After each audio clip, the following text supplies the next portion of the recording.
Vamos lá, Natif. Eu aproveitei as férias aí, eu estou acabando a minha tese de doutoramento, né, na USP, e estou na fase final aqui, aproveitei as férias aí para consolidar esse período. Né? Veja, eu vou trazer aqui uma perspectiva de longa duração, como diria o Fernando Brodel, né, de longo do rei, que é o que eu faço na tese, né, fazer uma fala um pouquinho mais estendida nessa primeira participação aqui. Não? Uma perspectiva, digamos, do Zé Luiz Fiore também, o maior analista de relações internacionais que a gente tem no Brasil, não? Na disputa pelo poder global, para usar o termo do Fiore, né, o poder global, a disputa pelo poder global entre Estados Unidos e China, o Trump ele tem uma originalidade que é crucial. Eu vou trazer isso na perspectiva de longa duração. Se a gente pegar lá desde o século XVIII e XIX, se forçar desde George Washington, desde o primeiro presidente norte-americano, até meados do século XX, até 1949, a política externa dos Estados Unidos para a China é uma política chamada de política de portas abertas. É a política de incorporação e integração da China na política externa norte-americana e no sistema internacional que os Estados Unidos mesmo estava se integrando até então, e, ao mesmo tempo, tentando moldar ele a sua própria imagem e semelhança através do Destino Manifesto, através da doutrina Monroe aqui na América Latina, América para os americanos, né? E por aí vai. Em 1949, essa política de portas abertas dos Estados Unidos para a China, para a Ásia em geral, e para a China especificamente, ela sofre uma mudança. Por quê? Porque é quando tem a Revolução Comunista na China. É quando o Mao Tse-tung ele chega ao poder e os Estados Unidos vão promover uma política de contenção à China.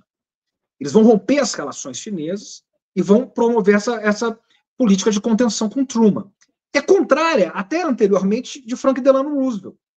Roosevelt, ele pensava no final, vamos lembrar que o Roosevelt tira os Estados Unidos da crise de 29, com o New Deal, que você conhece como ninguém aqui, né, Nassif, e ele vence a Segunda Guerra Mundial. E ele tem uma ideia de ordem mundial pós-Segunda Guerra dos chamados 4 policiais no mundo.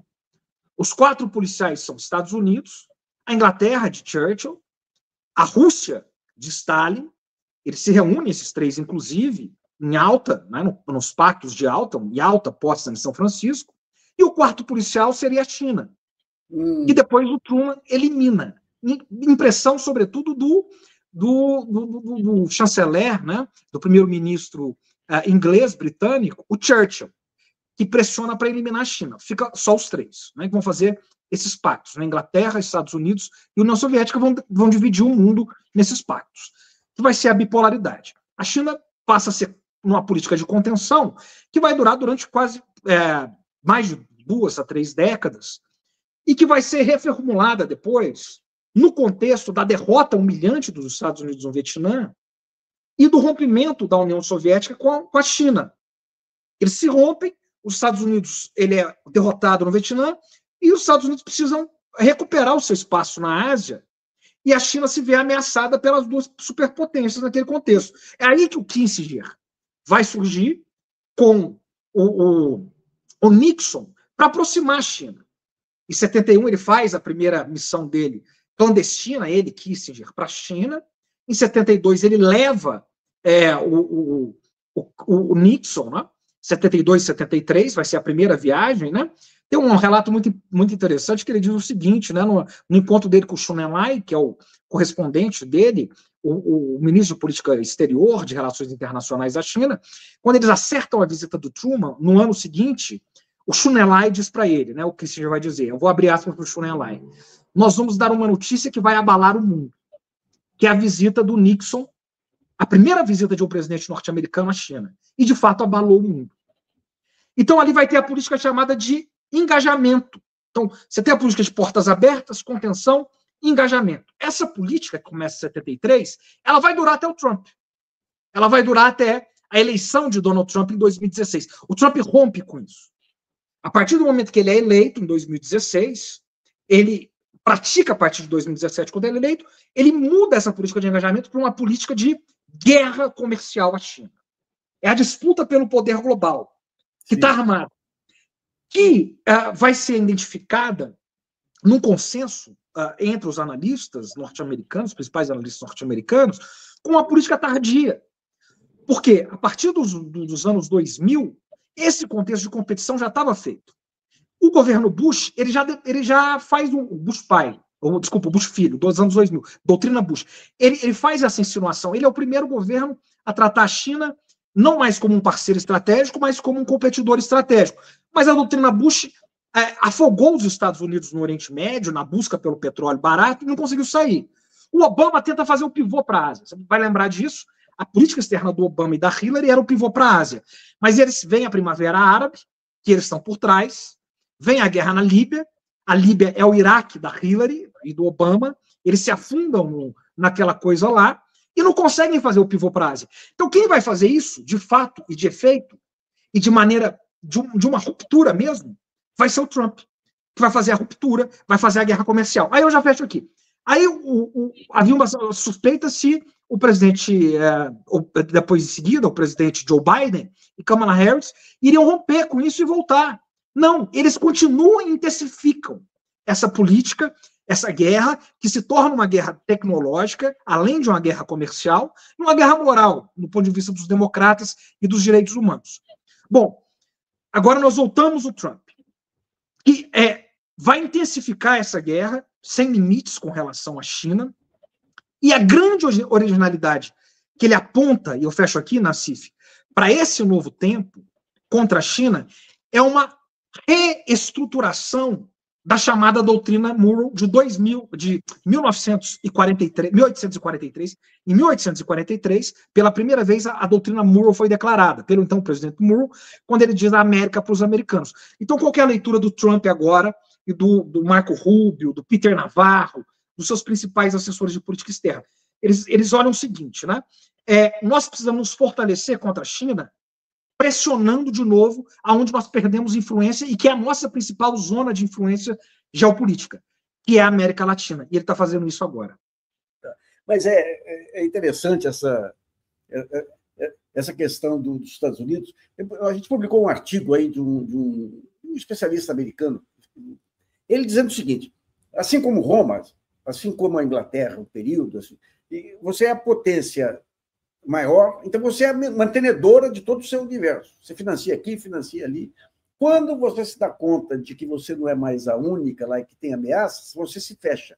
Que é justamente o que o Trump está fazendo agora. Então, está cortou o Zaid agora, vai cortar a OTAN, vai parar de amparar a Europa na guerra e tudo, e vai concentrar tudo nos Estados Unidos. E é interessante essa questão da ascensão e queda dos impérios, né? Está muito, muito ligado a isso. Agora, em relação às outras coisas do Trump, como é que você está vendo essa questão do México e Canadá, por exemplo? Perfeito, Nassif, é isso. Você veja, ele já saiu do Acordo de Paris e já anunciou a saída da Organização Mundial do Comércio. Então, agora, o Samuel Pinheiro Guimarães, ele sempre falava isso, né? Um grande embaixador, que faz muita falta hoje, talvez como nunca, embaixador Samuel Pinheiro Guimarães. Ele diz o seguinte: o mainstream, digamos assim, o mainstream, né? Diz que a América Latina não tem tanta importância para os Estados Unidos, não é uma prioridade na política externa dos Estados Unidos. Isso é um grande erro, ele dizia. Porque aqui, como disse o Biden, né, daquelas falas desastrosas dele, ele disse o seguinte, né? A América Latina, quando eu estudei, quando eu era universitário, né, dizia-se que a América Latina é o nosso quintal, né? Aquela coisa da América Latina é o quintal dos Estados Unidos. E o Biden disse, não, eu quero dizer que é uma tradução, ele disse, é o nosso pátio, é o nosso gramado, né? Tentando amenizar a coisa, né? Percebe? Porque é a principal zona de influência dos Estados Unidos. É como a Europa Oriental ali, aquela zona de influência para a Rússia, a região da Ucrânia para a Rússia, da Polônia, da Ucrânia, da Geórgia, da Bielorrússia, né? A nova Rússia, né? Para a Rússia. É como o Mar do Sul da China e Taiwan para a China. Essas regiões imediatas para as grandes potências são regiões que elas não abrem mão. E o que os Estados Unidos testemunharam, sobretudo a partir do século XXI, foi a entrada da China de maneira visceral na América Latina. Hoje, o principal parceiro econômico do conjunto dos países da América Latina não é mais os Estados Unidos, é a China. Isso é uma iconoclastia, é uma blasfêmia do ponto de vista da doutrina de estratégia norte-americana. Então, o Trump está enxergando o seguinte: para a gente combater a China, a primeira coisa que nós precisamos fazer é fortalecer a nossa zona de influência direta, imediata. Da mesma maneira que a Rússia pensa com relação à Europa Oriental e que a China pensa com o Mar do Sul da China e Taiwan.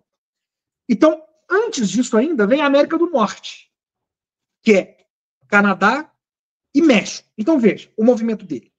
Ele anuncia uma taxação de 10% nas relações comerciais com os países e de 25% para o principal inimigo, que é a China, e esses dois vizinhos imediatos, que é o Canadá, ameaçando o Canadá de ser anexado aos Estados Unidos, se tornar o 51º estado norte-americano, o que é um tiro na culatra, porque o Canadá basicamente já funciona dessa maneira em termos geopolíticos e geoeconômicos, mas o que desperta no Canadá ao mesmo tempo um espírito anti-americano que o Canadá nunca teve. Nunca.